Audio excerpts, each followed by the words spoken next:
Hola, ¿qué tal? Aquí Julio Monroy desde Bogotá, Colombia.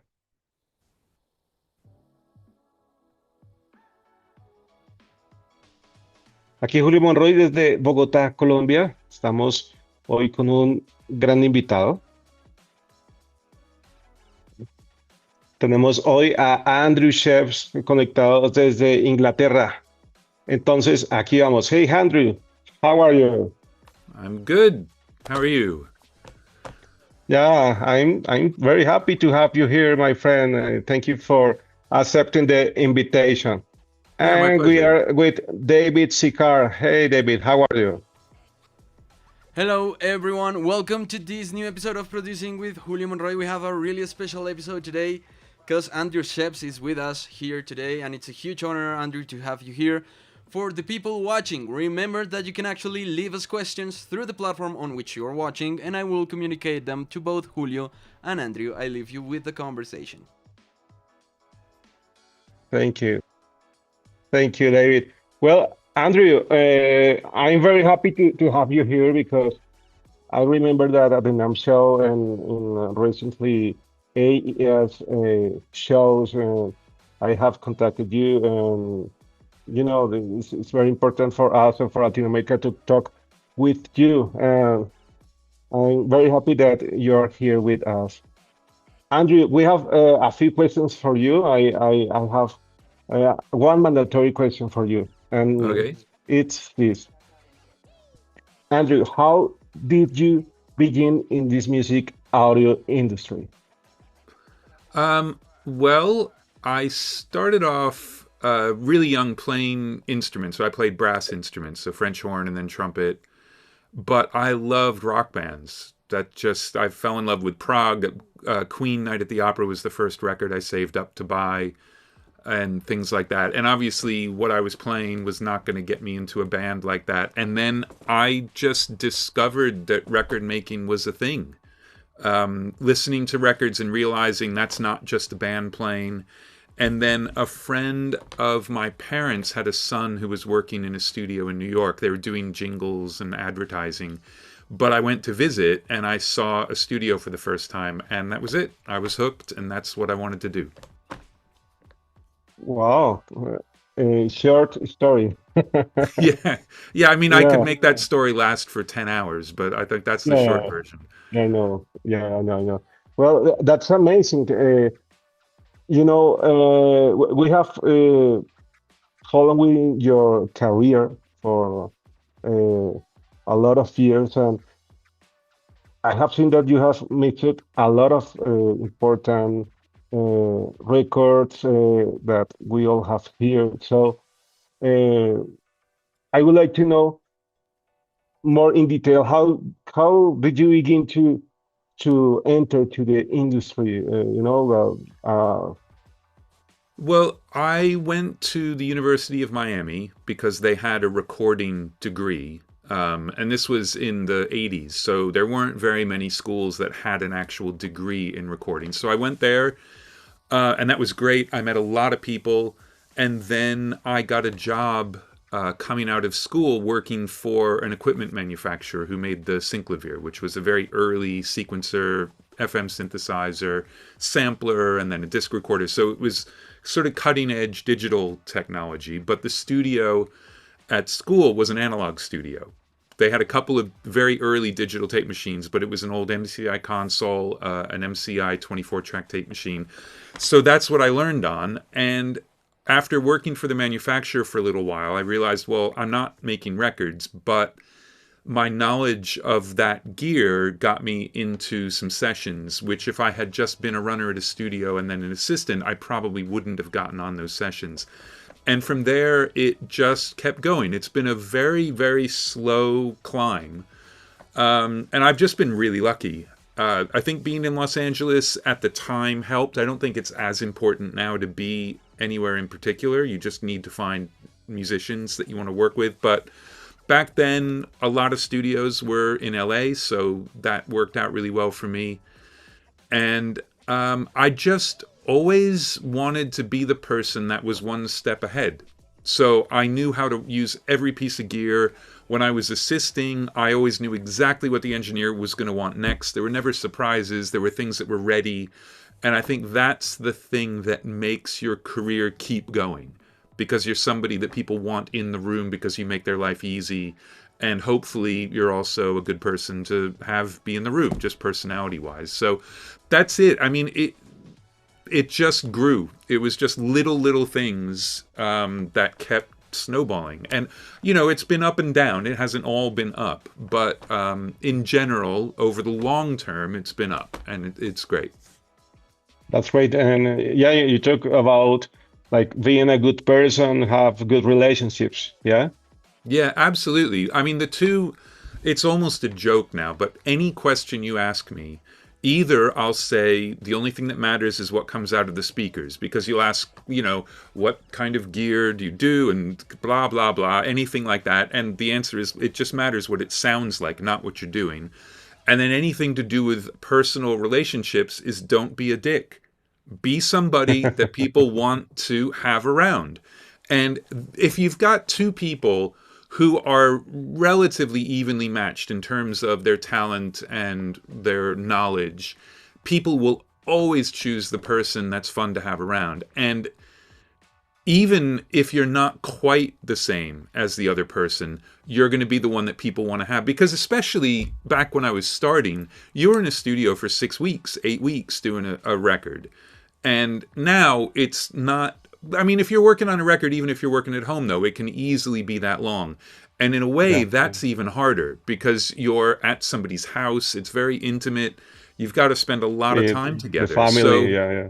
there's some people who are so talented that it doesn't really matter and they can kind of get away with being however they want to be. But for the most part, I think you have to be someone that people want to have around to work on their music. And it's not just the, you know, being funny or whatever. It's also being somebody that they realize is actually listening to what they want and is really there to help them, not to make their own record, you know. So it all goes hand in hand. But yeah, it's really, really important.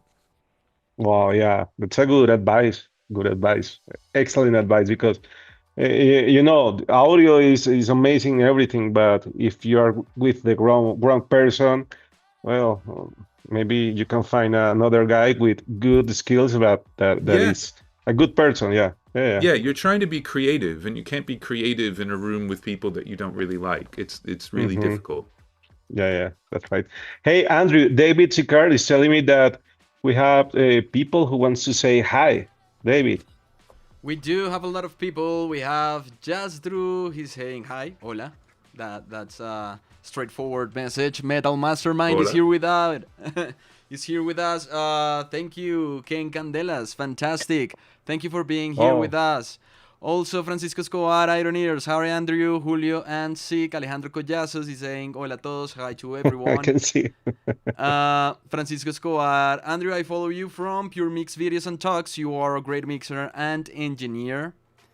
And Vortex is also telling us an interview we were all expecting and hoping since this all started. That's right. And we have Diego Castro here as well saying hi to you.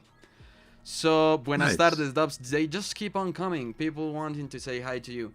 It's amazing what you are telling us, because I think there's something really important when you're working in art, and it's being a good person, but also building trust.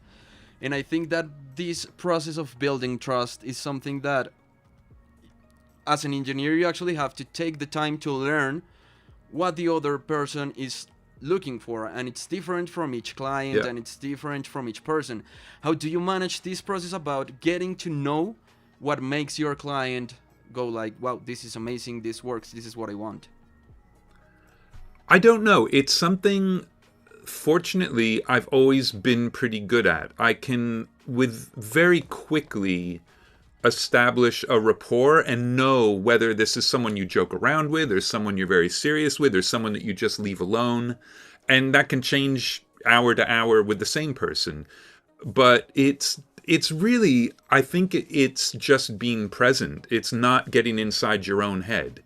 because once you do that, you're not making their record anymore and you're not paying attention. And especially like working with singers, the mood can change in the middle of a take. And you've got to understand when you get to the end of the take that you could joke around after the take before, but now you really shouldn't, and be quiet or ask if they want to take a break or whatever, because you can tell if someone is getting frustrated or anything like that. And I'm just lucky that I think that I'm pretty good at reading people very quickly.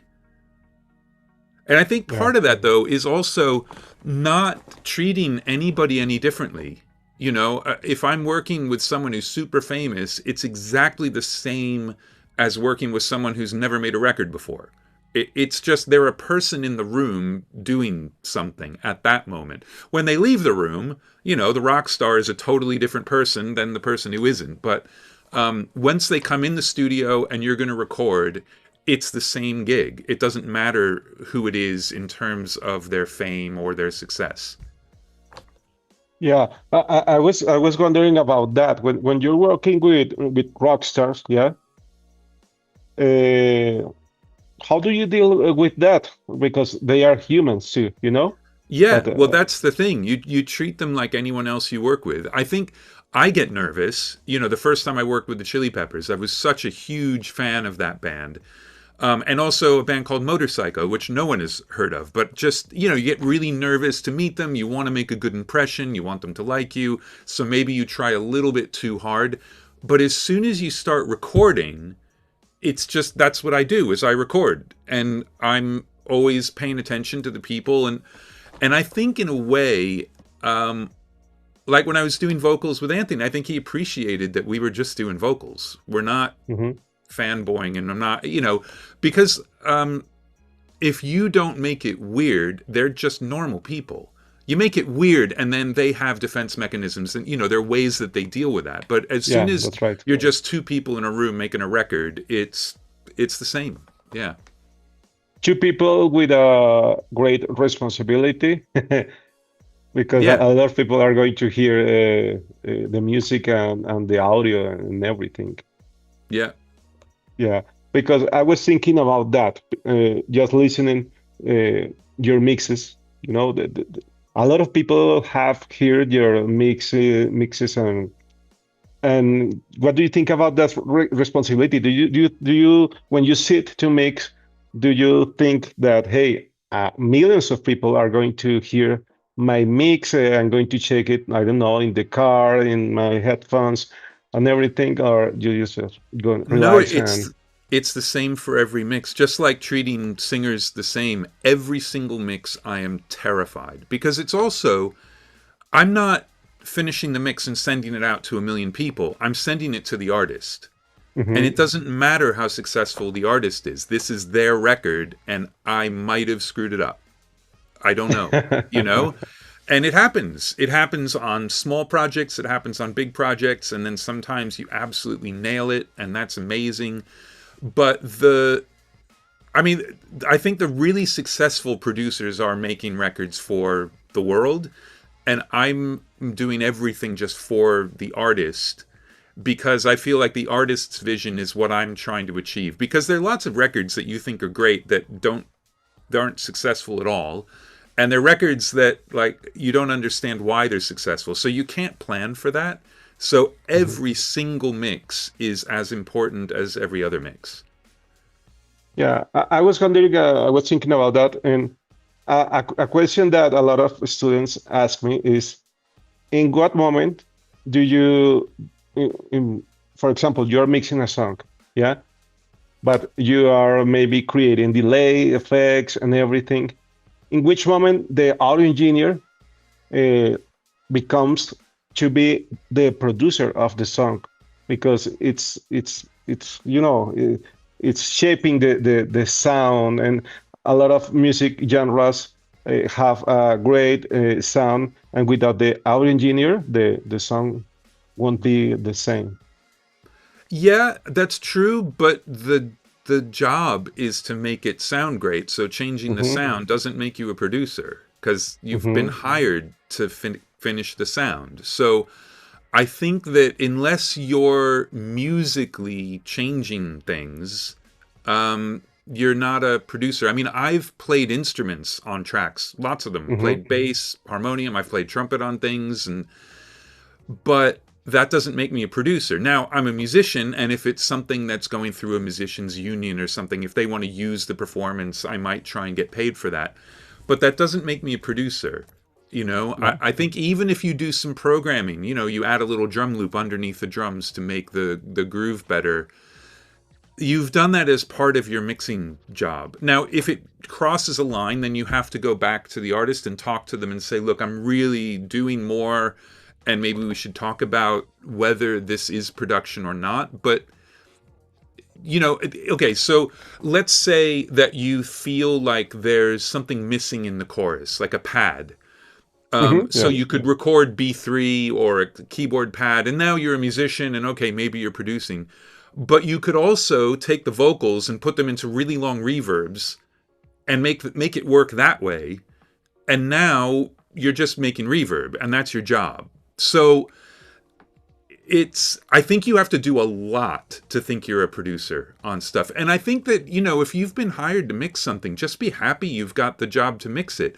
And if it really needs help and you can start a relationship with the artist because they really like what you do to help finish it, well, that's great. But I think that you shouldn't spend a lot of time being angry that you didn't get the job title you thought you should, because you took the job as a mixer. And if you really feel like you're going beyond that, then stop and have a conversation and say, I don't think this is going to be any good unless we do this.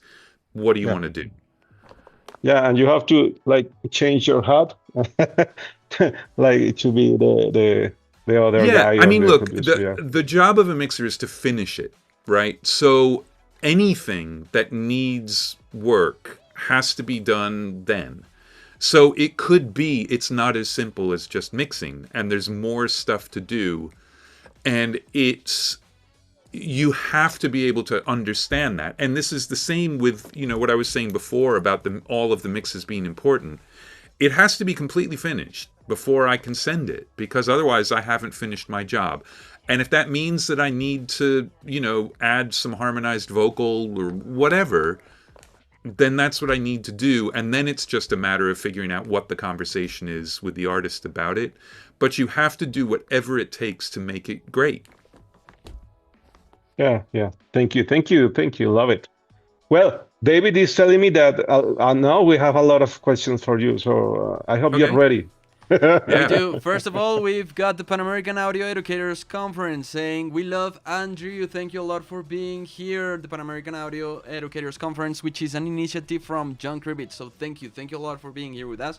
We're going to give you Nice. some information about the Pan American in a few minutes. We also have Diego Castro. Thank you, Delta, for bringing us closer to legends like Andrew. What an honor. It is an honor. And we have Metal Mastermind telling us, this is an industry of people. Andrew is right. It's sometimes just as simple as getting back to the basics. And we've got our first community question from Just Drew. How have changed the way you mix now with AI tools? Do you trust in that?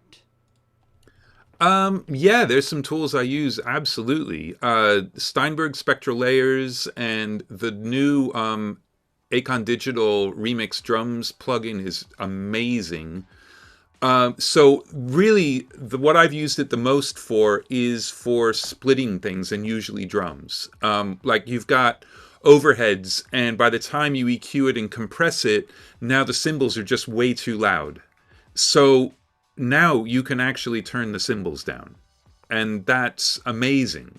So you can make it work instead of just having to compromise between the way it should sound and then the balance, which changes. So I use tools like that all the time now, and I think they're really, really powerful. The tools that sort of listen to the audio and then do stuff, I think they're great, but I don't really use them. Interestingly, one of the records I'm working on right now, they've got Ozone on the mix bus. And what I like about Ozone is that it breaks it up into modules. So you can actually see what it's doing. It isn't just like, hey, there's a knob and now I'm going to do a bunch of stuff and you don't know what it is. You can go through and hear each module and decide whether you like it more or less and tweak it, but it gives you a starting point. And I think when you're not as experienced, that's great. But you can't just like trust it. You need to listen and turn each module on and off and change the parameters and really understand what it's doing. And eventually, you'll start doing it yourself instead of letting the AI decide how it should be. So I think the tools are really, really powerful. But I think that it's important as a mixer to feel like you know what you want to get out of the tools instead of just like, oh, make my mix better. And then you go for it. Because then anybody can do that, and you're replaceable. You don't have anything that's specially you, because these plugins are not that expensive anymore. It's easy to do, so it still needs to be about your ears, but if those tools get you closer to what you want to hear, great. Yeah, great answer, Andrew. Thank you very And much. I know that you have a plugin talking about plugins. If you can tell us more about Bounce Factory. I don't know if David Sicar Yeah. can share. I have shared like the my screen, but Yep. yeah, Yes, tell us more about it, please. Okay. Because Yeah, it's not a plugin that processes audio. It's more of an application that runs alongside Pro Tools, and there's a version of it that runs inside Pro Tools now. And basically, it does the really boring part of bouncing mixes. So you finish a record and you have to print mixes of every song, different variations, instrumentals, acapellas, all of that. And now you almost always have to print stems, which means you have to solo some tracks, print it, solo some other tracks, print it, name each one of them, make sure they're in the right folder.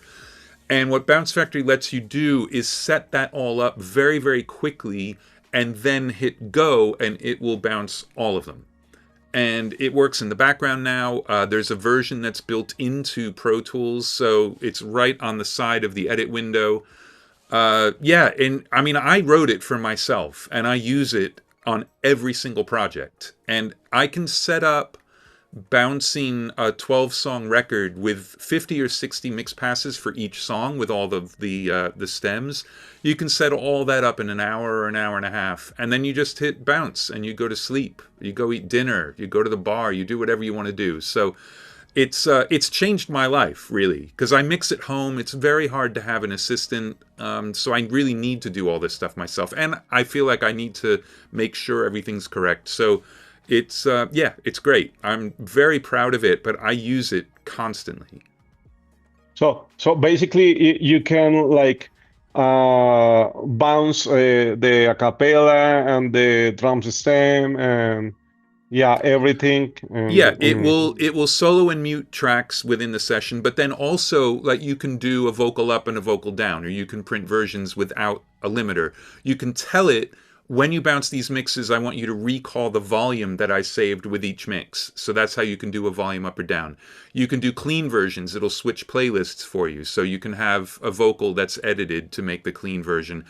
And it just works. You don't have to sit there babysitting it. And the thing is that when you're setting them all up, you're very focused and like, okay, I need to bounce that, then I need to bounce that. But when you do it yourself, you set it up and you bounce. And while it's bouncing, you check your phone, you're getting tired, and then you have to do the next one. And so it's very hard to stay focused. And I've had to reprint stems lots of times because they've all got reverb on them from the vocal or something because of the way the send was set up. And this way, you check it, you say, I want to do that one, you move on to the next one, and it's very, very foolproof if you set it up right. That's great. I love it. Yeah. You have to try it. I have tried it in the past, and it's great. And I saw your presentation at the dam, and I think that's very interesting. And you're saving time for audio engineers to sleep or Yeah, to and make another there's a things. free version built into Pro Tools where you Hmm. can bounce up to 3 mixes at a time, and then Yeah. that version is pretty cheap if you want to bounce multiple mixes. And then there's the standalone app which lets you open and close sessions, so you can bounce an entire record without being in the room. And also bounce ADMs if you're doing Atmos, or movies if you're doing Wow, post-production, or that's cool. yeah, it'll basically bounce anything that Pro Tools can bounce, it will bounce. Oh, that's great. Thank you for Yeah, of that. I love course. it. I love it. David, C So card. back to the community questions. We've got Iron Ears. How do you approach that mix? How do I approach a mix? Huh. Well, I mean, every project is different. Most things now you get to mix are already mixed. They've been using plugins and automation from the very beginning of the production. And that's very different to how it used to be, where you just got tracks and all of the sounds were recorded. So you just had some tracks, you put them up and you mixed. Now you have to be very careful about not destroying what's really good about it already, but still be able to fix the stuff that isn't. And that actually, for me, it's much trickier and it takes a lot longer. But you have to, because everybody's very, very used to how it is. And if you take all of the stuff off, the recording really isn't what the production is. The production is also the mix. So I spend a lot of time listening to the rough mix while I'm starting and flipping back and forth and making sure I understand the balance and how the sounds are interacting. But I mean, I have a template which I generally use, and I don't use everything in the template on every mix, but I have a process of prepping the mix, then importing my template into the client session, and then it's just all, what do I hear and what do I want to change? There's no formula. I mean, I do a lot of stuff over and over in some ways. Like I use my omni-channel plugin that I made with Waves because I love it, because I made it, so I better love it. And because it has 90% of the stuff I would do on any track in one plugin. So with the de-essers and with the distortion and with the compression and the EQ, it's all there. So most of the time when I want to change the sound on something, that's where I go first. And then, there are lots of other plugins that I use regularly. And then every once in a while, you dive deep and find something you haven't used before to see if it inspires you or something. But yeah, I mean, I just start the mix by mixing. That's it sounds like I'm not answering the question, but you really just have to be listening, and you change the things that you don't like without Yeah, screwing up other things. That's what mixing is to me. that's a plugin in the Waves, and it's included in Mercury. We have Mercury in the studio. That's great. Yeah, yeah, and Yeah, they do. Right now it's $29.99, so it's pretty cheap. yeah, so cheap. Yeah, we're Yeah, going to and it's try it. good. Yeah, It's I like it. yeah, yeah. That's great. Thank you, Andrew. I was wondering, like a similar question about that, but when how do you know? I know that these questions you have answered this question a lot of times, but for the community, when do you know that a mix is ready? Then when you have to finish it, when you have to deliver it, or No, when I do you mean, know I that? try. The way I work is that if I'm going to be mixing something, I find out when can I get the files and when do you need it by. And that's it. I don't have like a day I'm going to work on your song. Okay. But the mix is done when there's nothing I would change. And that doesn't mean it's done for everybody, but it's done for me. Like I feel Okay. like I can send it. If you have to make excuses for your mix, then you can't send it. You need to fix everything so that your email just says, hey, here's the mix. I think it's great. And then they might say, well, it isn't great and we hate it, but okay, but you felt like you were done. It can't be where you get mixed comments that say something like, oh, the chorus, it really feels flat. And you say, yeah, no. Like, no. It could be something that you missed because you were just Yeah. listening to other things, and that happens all the time. Hmm. But it can't be something that you already know. There can't be anything that you think you should change. Yeah, sure. And how long it takes you to mix a song, Andrew? I have no idea. I don't know. Some things come together very, very fast. Some things don't. Like I'm working on a record now, and I'm working on I think 12 songs, And Wow. some of the songs I know I've spent a huge amount of time on, and other songs, when I open it up, I barely even remember the song because it came together so fast that I wasn't working on it that long. And I work Okay. on the multiple songs at once. I don't like just working on one song if I'm going to be doing more songs for the project, because I always forget what it is that I did. And if I do one song and they really like it, and now I have to keep opening that session, like, well, what did I do with that? Because I doesn't, especially Yeah. when it's a rock band and the drums were all tracked at the same time, you want to remember what you did on one song because that might be relevant for another song. And when I'm doing them all, like, I'll find something like, oh, this room mic is better when I flip the polarity. Yeah. Now I just check it on all the rest of the songs, and it takes 20 minutes. I'm like, okay, that's better on this song. Oh, no, it's not better on this song. And then I go back to the song I was working on. And that's the way I like to get through it. But so I have absolutely no idea how long it takes me to do a mix. I really don't.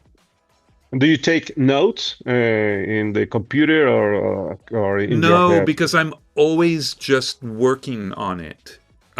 So I hit play, and as soon as something is bothering me, then I go work on that little thing. And then instead of kind of listening and making notes and then coming back to it, what I'll do is just leave it playing kind of quietly and do something else, return emails or something like that. Hmm. And usually what happens is about 10 minutes into that, something be like, wow, that's terrible. What's going on there? That doesn't feel right. And then I'm back into the details. Okay, okay, great. Thank you for that. David, we have more questions for Andrew. We can't hear you. You should be able to listen to me now. Yeah, Yeah. yeah. Um, Great. So we have a lot of questions. Actually, we have an amazing question by Juliana. How did you develop your sense of judgment for what sounds good? She has two questions. I'm gonna begin with that one. Okay. I mean, everybody has sort of a sound in their head that they want to hear. When they hear a song, they like, oh, and it could be as simple as I want to hear more attack on the kick drum or whatever. So you're always going towards the thing that you think sounds good to you. And that changes over time. My mixes, I think, don't really sound anything like they used to sound. They're not as loud. They're a little bit more open. And some of that is working with bands who've wanted things to sound different than how I'd been doing them. And then it changes the way you listen and you think like, oh, actually, I really like that. So that taste will change.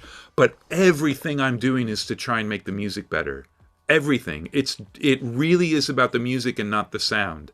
I've had some very weird sounding mixes, but they make you want to listen to the song. And so it's making things exciting or really sad instead of a little bit sad or just very present. So it's always about keeping me interested in listening to the song and never getting bored and constantly being surprised and showing people what they should listen to and things like that. So that's where all of the decision making comes from. And what sounds good, I don't know. I have no idea what sounds good. I don't win Grammys for my mixing. It's like the records I work on people like, and I think that to me is great. I just try and make it all very musical. But I love the mixes that you have done.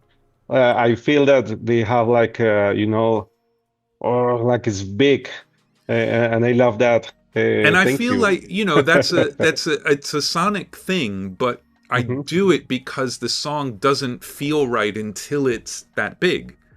Yeah. I don't make it big and then decide, oh, is that right for the song? Hmm. I know the song needs to be big, so then I make it big. It's always based on what I'm hearing and what I miss. Okay, and I know that it's like your mixing process, but you use distress or something to make a drum big. I know it's difficult to answer, but Yeah, I mean, Distressor at the moment is something that's not in my template, but I use it sometimes. I've got 4 parallel compressors for the drums and 2 parallel more sort of distortion things for the drums, and they get used in different ways on every mix. And sometimes it's just putting the drums into something, and sometimes it's leaving them and it's only parallel. So Yeah, I mean, because so much depends on the recording. It's like when people say, "Well, how do you mix a vocal?" Like, well, every vocalist sounds completely different. Well, not completely Yeah. different. Some people sound the same, but vocalists sound different. Vocal microphones sound different. Every song is different. Different parts of their range. So, again, there are things in my template that are good starting points, but I don't know how you mix a vocal. You just make it sound right for the song. But you begin with a template made for Yeah, you. yeah, because I mean, otherwise I'm building the same stuff over and over. So, I've Yeah, yeah. got starting points for delays and reverbs, I've got starting points for parallel stuff on the drums, and I've got enough stuff like for the drum parallels that usually I don't have to build something. I can just say, oh, right, these two work really well on this drum kit. So it's a different balance, and I pick and choose what I'm going to use. But I have so many of them that usually some combination of them will work for what I'm doing. And you just make stuff work. If you're trying to find the perfect compressor for the drums on every mix, you'll never finish a mix. Yeah, yeah. I own thousands of plugins, like literally 3,000 plugins in my plugin folder right now. And because I know because my iLot got full. Like, it's ridiculous. I can't Really? possibly, yeah, I can't possibly go through them and see which is better. I know of several of them, and that have very different characters. And some of the ones I would never really think to use are things that are in the template because I found them once and thought, I won't remember this, so I put it in the template, that kind of thing. But Yeah. yeah, it's always about what makes the song great. Cool. Well, I can give you my iLock ID if you need you want to transfer some plugins. Yeah. Hey, thank you, man. Thank you. Amazing. David, more questions for Andrew. We have Yeah, like we need the 20 second minutes. half of that question. Yeah. Yeah, we have another question by Juliana. What belief about mixing have you completely changed in recent years? Completely changed. I mean, obviously, I went from mixing in the box to mixing on a huge console to mixing in the box, but that was a long time ago now. 15 years or something like that. I don't know what's different. I mean, starting to mix in Atmos, that's different in the last 6 years or something like that. So that's great. I really enjoy that. I think it's really fun, and I think if you get it right, it's better than stereo. Like, there are things you can do in Atmos sort of emotionally that you can't do in stereo. So I love that. In terms of just mixing in stereo, I don't know what would be... Yeah, there's nothing. Things just change a little bit all the time. Cool. Thank Okay, you very David. much. Great. Thank you, Juliana. Thank you, Juliana. Amazing questions. I like your questions a lot. Do you think certain elements like drops, dynamics, silence can trigger emotional responses in listeners? By Jacqueline Telles. I think everything can elicit an emotional response. Absolutely. And that's our job, right? Is to make that happen. And sometimes it's doing less. Like, if you compress a vocal, it sounds less natural. So on some songs, you don't connect as much. So you don't compress the vocal at all. You have to do a little bit more work riding the vocal or something like that. But yeah. I mean, that's what I'm talking about. Every single thing I do in the mix is to do with the emotional response to listening to it. And something, I mean, this is relevant to this question. It's not what was asked, but something I really like to mention, especially for younger mixers, is don't spend all your time like, oh, now the chorus sounds good, now the verse sounds good. The most important part of any mix is the transition between sections. It's going from the verse to the chorus, because how that feels is how the entire chorus will feel. If the chorus, when you listen to it on its own, sounds huge, but when you're going from the verse to the chorus, it doesn't feel like it got big, then in the context of the song, the chorus is not going to feel huge, because apparently the whole song feels huge, and now you don't have the contrast. So it's contrast, and it's the transitions from one part of the song to another part of the song. Transitions are very important. Yeah. Yeah, I think that they help the song when you change from a verse to a bridge or something like that. Yeah, yeah. Thank you, Yeah. David. Okay, so I'm going in order, so please be patient. 20 We've got a lot of, minutes. we got a lot of, yeah, we have something here, and it's I'll that. try to answer them very quickly. We'll have a Don't lightning round. don't worry about it. There are some that you have actually already kind of answered. So I'm going through them. We have Hi from Official Trap. We have Ana Maria Borrego also connecting, talking about how do you approach a mix, but Julio already asks that. We have Vortex also saying a comment. Any DAW is good nowadays. Still, we teach Pro Tools because it's still relevant. However, students resist it a lot. What message would you send them regarding learning Pro Tools? I mean, you don't have to learn Pro Tools, but it is still the industry standard. You know, I think of the records that get made for labels, it's probably less than it used to be, but it's still a very large percentage. And I think that the idea has been that Pro Tools is very hard to learn, but it's much, much easier to learn now than it used to be. Plus, with SoundFlow, which is the automation platform that I use to build Sound Factory, but with it now built into Pro Tools, there are lots of more tutorials that will walk you through when you're a new user. And that's just going to grow and grow and grow. So it's much easier to learn Pro Tools now. It's also much better for music creation, for people who want to be making beats right away. So, but use whatever you use, just make sure you're really, really, really good at it. So you can use Yeah. anything you want, but I love Pro Tools, and I feel like for me it's the most, because it's the most sort of technical one in a way. It's also the one where you can do anything you want, and you never run into something where it's like, oh right, I've sort of hit the limit of what this will let me do. Like nested folders, you can't do that in every DAW. But you can go 7 levels deep in folders, all routing audio, and sometimes that's exactly what you want to do to get your session organized or whatever. So I still feel like Pro Tools is very relevant, but you don't have to learn it.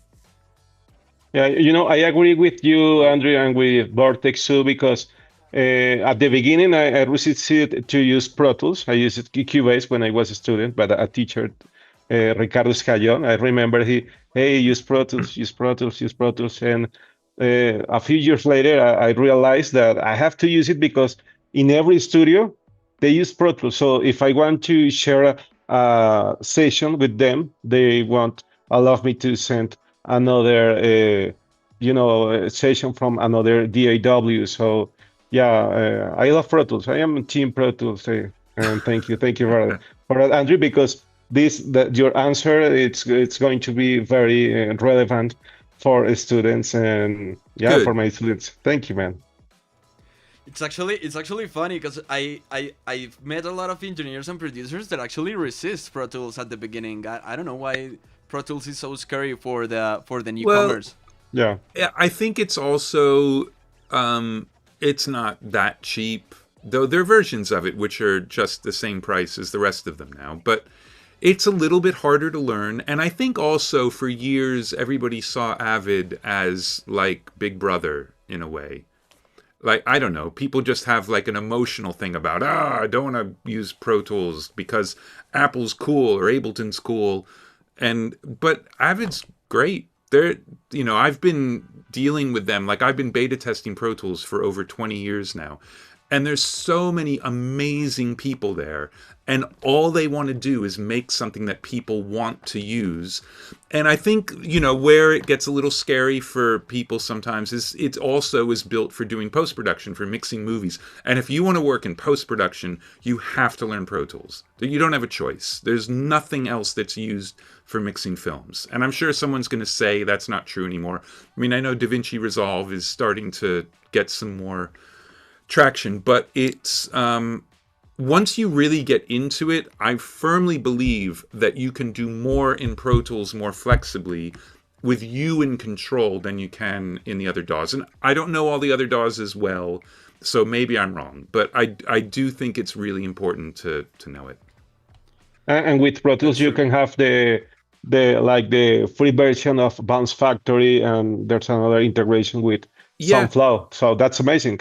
Yeah, yeah, Yeah, yeah, yeah, I actually remember. I actually was afraid of Pro Tools when I began, and yeah, Julio was the one that made me use Pro Tools when I started working with him. And to be honest with you, the moment I start editing with Pro Tools and realize how fast I could edit with yeah, Pro Tools, I never came back yeah. to any other It's WMV a yeah. it's a little instrument. scary, and there is a learning curve. But I mean, if this is what you want to do for a living, having to learn a piece of software is not that big of an investment.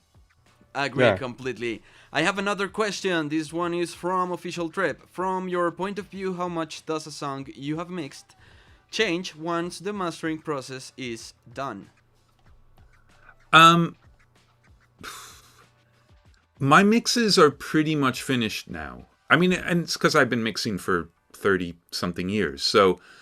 Um, so mastering doesn't really change my mixes that much because they really are basically done. Like, I don't do a listening copy. A lot of people will mix and then they put it through a limiter or through Ozone or something like that, and then that's what gets sent to the band. But for me, then the band is not approving the mix. They're approving some mastered version that you did. And then you have to hope that the mastering engineer basically does exactly what you did, because otherwise it's a totally different mix. Even just going to a different limiter makes the groove totally different. So my mixes are kind of done. And the other thing is, if I don't have any control over the mastering, then I don't even really want to hear it. Because unless I can say, hey, I really think that this should be this way or whatever, then I'd rather not hear it. Because if I feel like something's changed for the worse, if the artist is happy with it, it's their record and that's fine. But I'm not going to fight them for it. Yeah. Not gonna fight them. Thank you, Andrew. Amazing. I'm gonna go now with some of the questions that you sent, the people sent previously to the live on Instagram. Instagram. Yeah. So we've got this from the Audio Engineering Society Colombian section. We tried to have you at the LAG 2021, but COVID came. What about coming to Colombia 2027? The traveling is very hard for me, to be honest. Like, there have been a lot of people who've wanted me to do seminars in South America and Central America as well. And right before COVID, I did a month in Australia and New Zealand, and I was starting to put together a trip to South America to do a lot of different things. And when COVID happened, obviously I had to stop planning that trip. But I also realized that I was saying yes to everything, and it was really exhausting. And it's hard. I'm getting old, So I don't want to promise anything. I would love to, because I have friends all over South America that I'd love to see. But I can't promise anything. So the last thing in the world I'm going to do is say yes to something now and then make everybody disappointed. So so we'll see. I would really like to sometime in the future, but I don't know when it would be. Okay. So basically, your answer is maybe it could happen. And if it happens, we're going to pick you up at the airport with David Secar and have a good time, my friend. Yes, exactly. And we're going to ask for dos cervezas, yeah? Yeah, well, I don't drink anymore. So Ah, my dos friend, agua. Agua. dos agua. Don't worry, don't worry. I can take care of that for you. It's okay. Uh, Perfect. we He's have going to drink. another Instagram question. Which are three decisions that you believe are really important and make a difference when mixing? Oh, wow. I don't know. Um, I mean, everything's important, right? And everything is a decision. So I think maybe one of the decisions is what is great about the mix before you get it. I was going to say rough mix, but they aren't even rough mixes anymore. They're just mixes. So deciding what is really important about that and making sure that you don't screw that up while you change the things that aren't great. That's a huge one.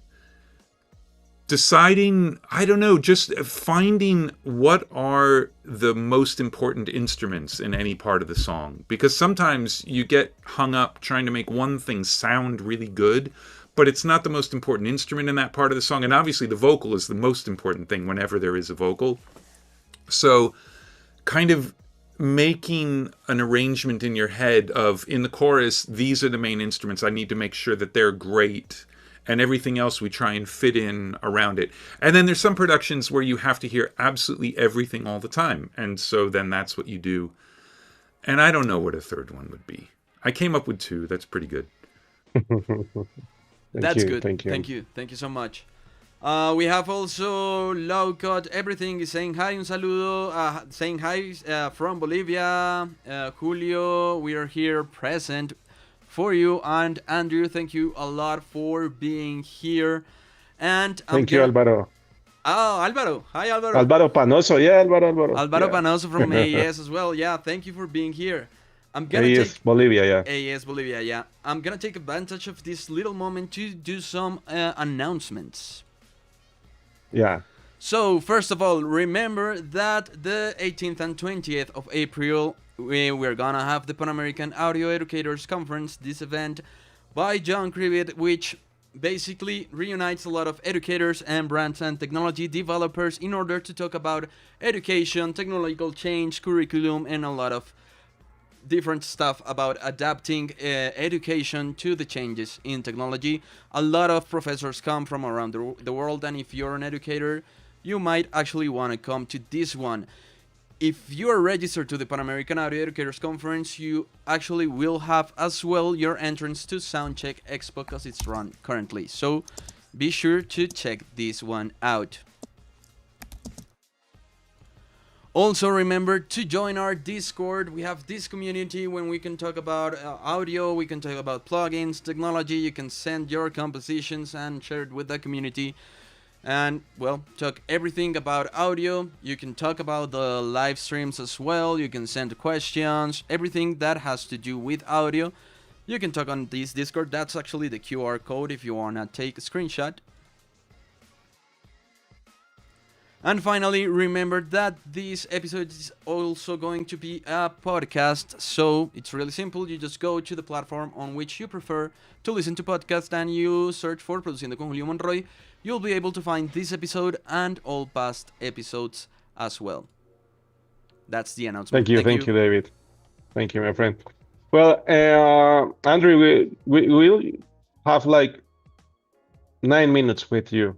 So I have a question for you.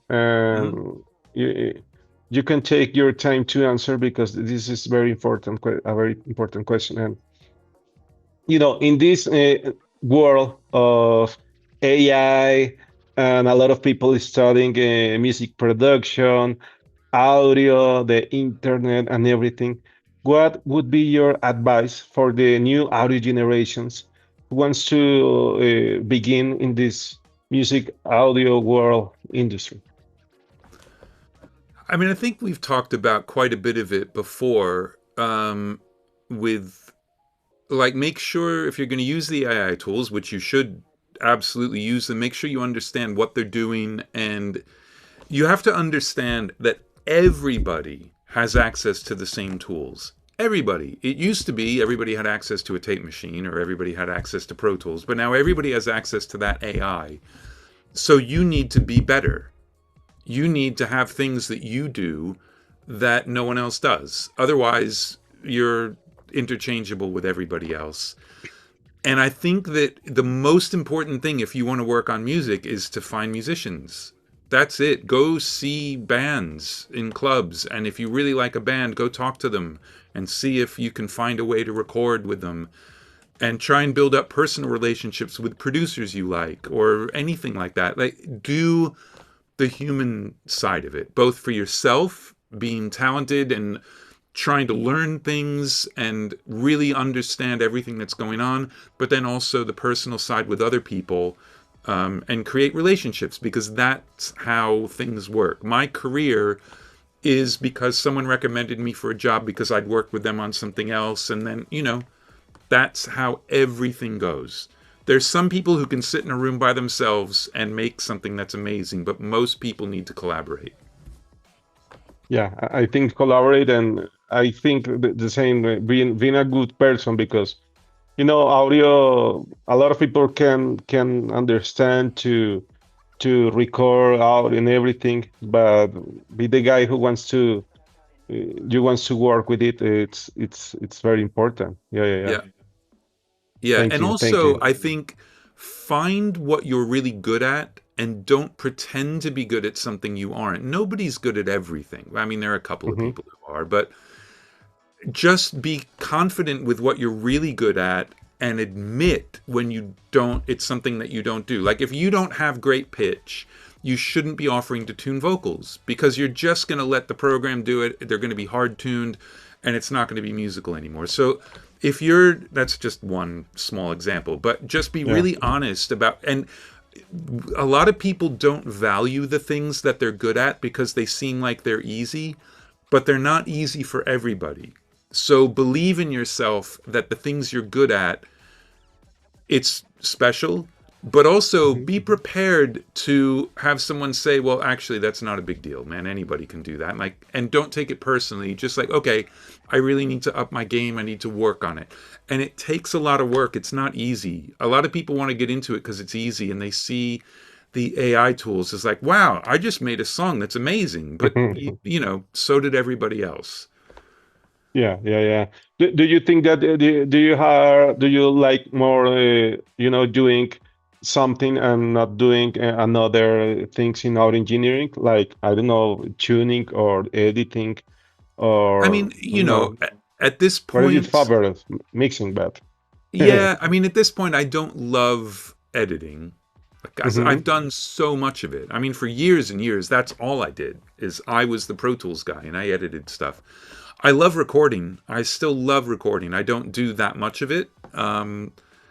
But and I'm really into immersive recording. I have an array of microphones, 704, and taking them into very weird spaces or recording strings in a church, that kind of thing.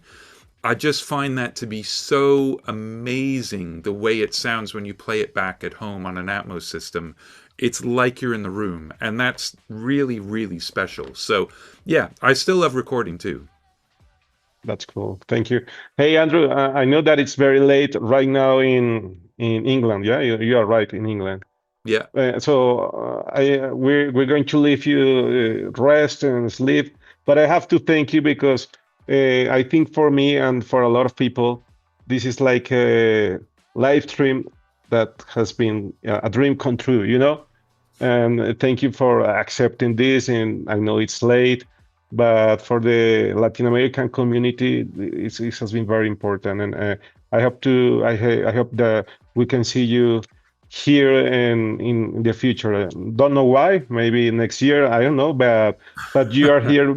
Welcome. We're going to have in the airport Andrew Scheps, like Excellent. Well, I really appreciate it. And I think it's one of the things I love about the fact that the internet works now and we all figured out how to use it during COVID is that I can do this because otherwise I'm just sitting in my house by myself. I'm not sharing any knowledge and I love teaching and I love that the fact that anybody cares what I have to say is such a gift that I need to talk to people and, share whatever I have.